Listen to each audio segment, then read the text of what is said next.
আজকে আমরা বৃহত্তম সংখ্যা ও ক্ষুদ্রতম সংখ্যা জানব।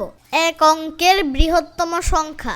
আমরা জানি যে 1 থেকে 9 এর মধ্যে সবচেয়ে বড় সংখ্যাটি অর্থাৎ বৃহত্তম সংখ্যাটি 9। তাই এক অঙ্কের বৃহত্তম সংখ্যা হবে 9 এবং ক্ষুদ্রতম সংখ্যা হবে 1। তারপরে আমরা দেখব 2 অঙ্কের বৃহত্তম সংখ্যা। 2 অঙ্কের বৃহত্তম সংখ্যার মধ্যে 2টা 9 হবে এবং ক্ষুদ্রতম সংখ্যাটি 10 হবে। তারপরে 3 অঙ্কের বৃহত্তম সংখ্যা ও ক্ষুদ্রতম সংখ্যা দেখব। 3 অঙ্কের বৃহত্তম সংখ্যা হবে 3টি 9।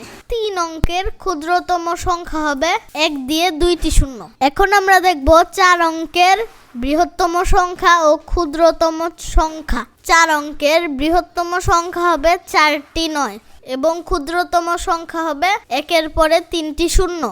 আমরা এখন দেখব 5 অঙ্কের বৃহত্তম সংখ্যা ও ক্ষুদ্রতম সংখ্যা। 5 অঙ্কের বৃহত্তম সংখ্যা মানে 5টি 9। 5 অঙ্কের ক্ষুদ্রতম সংখ্যা মানে 1-এর পরে 4টি 0। ঠিক একইভাবে আমরা 6 অঙ্কের বৃহত্তম সংখ্যা ও ক্ষুদ্রতম সংখ্যা দেখব।